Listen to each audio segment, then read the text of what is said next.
आरक्षण एक ऐसा मुद्दा जिस पर राजनीति की गर्मी कभी कभी नहीं होती और अब एक बार फिर आरक्षण के मुद्दे ने सियासी तापमान बढ़ा दिया है। आरएसएस प्रमुख मोहन भागवत के आरक्षण को लेकर दिए गए बयान पर बसपा सुप्रीमो मायावती ने ऐसा पलटवार किया है कि सवाल सिर्फ बयान और जवाब तक सीमित नहीं रहा, बल्कि सवाल ये है कि क्या मायावती ने एक बार फिर आरक्षण और संविधान के मुद्दे को अपनी राजनीति के केंद्र में ला रही है। क्या दलित वोट बैंक को साधने के लिए बसपा ने फिर से अपना सबसे मजबूत राजनीतिक हथियार निकाल लिया है? और सबसे बड़ा सवाल, क्या 2027 में यूपी चुनाव से पहले आरक्षण का मुद्दा एक बार फिर सत्ता की लड़ाई का बड़ा मैदान बनने जा रहा है? तो आइए समझते हैं क्या है पूरा मामला और क्या है ये आरक्षण का मुद्दा। नमस्कार, मैं हूं अनुषित तिवारी और आप देख रहे हैं जन एक्सप्रेस।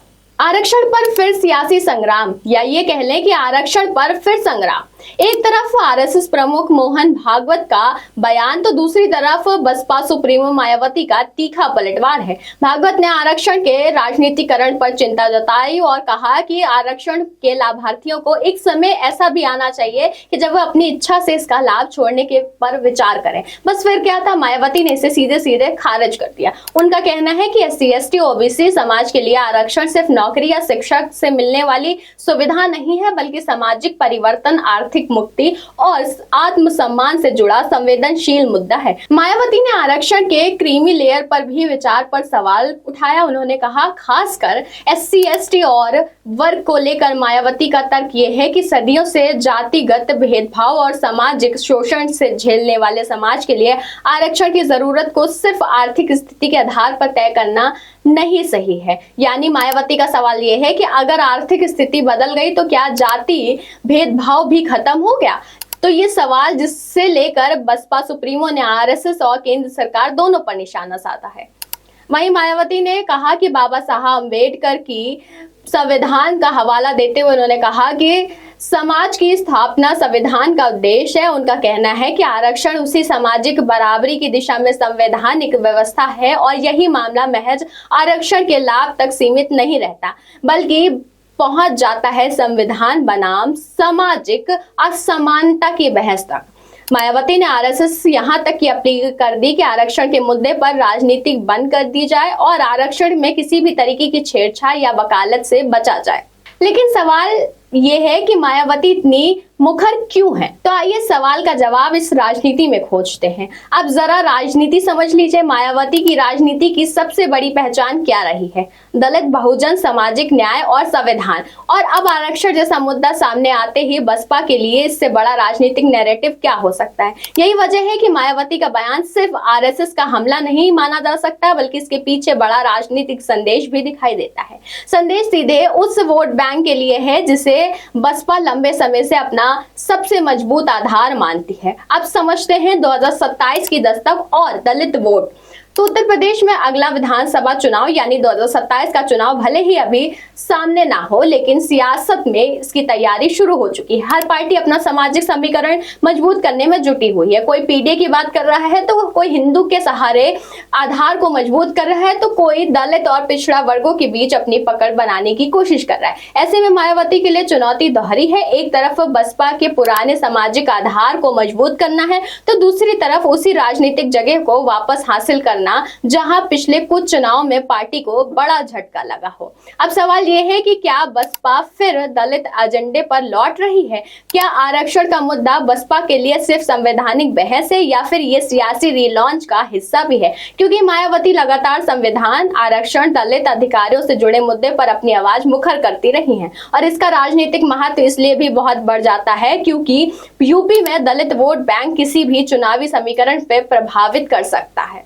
अगर ये मुद्दा चुनाव तक गर्म रहता है तो बीजेपी, सपा, कांग्रेस और बसपा सभी के सामने एक बड़ा सवाल होगा कि दलित वोट बैंक किसके साथ जाएगा। तो वहीं बीजेपी के सामने भी चुनौती है। बसपा के इस आक्रामक रुख का सिर्फ असर मायावती की राजनीति तक सीमित नहीं रहेगा, क्योंकि बीजेपी ने पिछले वर्षों में दलित समाज के बीच अपनी राजनीतिक पकड़ मजबूत करने की कोशिश की है। ऐसे में मायावती का आरक्षण और संविधान पर जोर सीधे उस सामाजिक समीकरण को चुनौती देने की कोशिश के तौर पर देखा जा सकता है। हालांकि सवाल ये भी है कि क्या सिर्फ आरक्षण के मुद्दे से बसपा अपने पुराने राजनीतिक प्रभाव को वापस हासिल कर पाई? क्योंकि चुनावी राजनीति में मुद्दा जितना भी महत्वपूर्ण हो, उतना ही महत्वपूर्ण होता है मुद्दों को वोट में बदलने का संगठन और राजनीतिक प्रभाव। वहीं सपा और कांग्रेस के लिए भी ये मौका बहुत अहम माना जा रहा है, क्योंकि अगर आरक्षण का मुद्दा चुनाव तक गर्म रहता है तो समाजवादी पार्टी और कांग्रेस से अपने अपने तरीके से इसे उठाएगी, क्योंकि विपक्ष राजनीति में संविधान, आरक्षण और सामाजिक न्याय पहले भी बड़े मुद्दे रहे हैं। यानी एक बयान से शुरू हुई बहस आगे चलकर पूरे विपक्ष बनाम सत्ता की राजनीति का हिस्सा बन सकती है। और तब सवाल सिर्फ ये नहीं होगा कि आरक्षण होना चाहिए या नहीं, बल्कि ये होगा आरक्षण की मौजूदा व्यवस्था कैसी है, किसको कितना लाभ मिला, क्रीमी लेयर का दायरा क्या हो, और सबसे अहम क्या सामाजिक भेदभाव खत्म हो चुका है। आपको बता दें कि सरकार की कानूनी भूमिका पर भी सवाल मायावती ने केंद्र सरकार को कानूनी पैरवी के खड़े किए हैं। उनका कहना है कि अगर सरकार प्रभावी कानूनी पैरवी के जरिए SC/ST समाज के क्रीमी लेयर के दायरे को बाहर रखने के पक्ष में अदालत में संतुष्ट कर सकती है तो ये संवैधानिक रूप से उचित कदम होगा। यानी मायावती सरकार के सामने अपनी राजनीतिक मांग के साथ साथ कानूनी मोर्चा भी खोल दिया है। अब नजर केंद्र सरकार के अगले कदम पर होगी। असली सियासी सवाल ये है, लेकिन पूरे विवाद का सबसे बड़ा सवाल यह है कि आरक्षण की बहस सामाजिक न्याय की जरूरत है या फिर राजनीतिक दलों के लिए चुनावी ऑक्सीजन है। क्योंकि जब भी चुनाव करीब आते हैं, आरक्षण, संविधान, जाति जनगणना और सामाजिक न्याय जैसे मुद्दे पर अपना अचानक सुर्खियों में आ जाते हैं। क्या ये सिर्फ संयोग है या फिर हर पार्टी को पता है कि भारत की चुनाव की राजनीति में सामाजिक पहचान और प्रतिनिधित्व का सवाल आज भी बहुत ताकतवर है, और अगर यूपी की बात हो तो ये सवाल और भी ज्यादा बढ़ जाता है। आरक्षण पर मायावती के इस बयान ने एक बात तो साफ कर दी है कि 2027 में यूपी चुनाव से पहले सामाजिक न्याय और संविधान का मुद्दा एक बार फिर सियासत के केंद्र में आ सकता है। आरएसएस और बसपा के बीच बयानबाजी भले ही आरक्षण तक सीमित हो, लेकिन चुनावी मैदान में इसका असर दलित वोट से लेकर पूरे सामाजिक समीकरण तक दिखाई दे सकता है। यानी लड़ाई सिर्फ आरक्षण की नहीं, लड़ाई उस राजनीतिक नैरेटिव की है जो 2027 में वोट बदल सकता है। तो आरक्षण पर फिर आमने सामने मायावती और आरएसएस। मायावती ने साफ कर दिया है कि आरक्षण के मुद्दे पर वो पीछे हटने वाले मूड में है नहीं, लेकिन असली परीक्षा चुनावी मैदान में होगी। क्या संविधान और आरक्षण का मुद्दा बसपा को फिर से राजनीतिक ताकत देगा? क्या मायावती दलित वोट बैंक पर अपनी पुरानी पकड़ कर मजबूत बना पाएंगी, या फिर 2027 में दलित वोट का नया सियासी समीकरण देखने को मिलेगा? क्योंकि यूपी में चुनाव अभी भले ही दूर हो, लेकिन सियासत ने अपनी बिसात बिछानी शुरू कर दी है। वैसे इस पर आपकी क्या राय, हमें कमेंट बॉक्स में जरूर बताइएगा। इस खबर में बस इतना ही। ऐसी तमाम खबरों के लिए देखते रहिए जन एक्सप्रेस।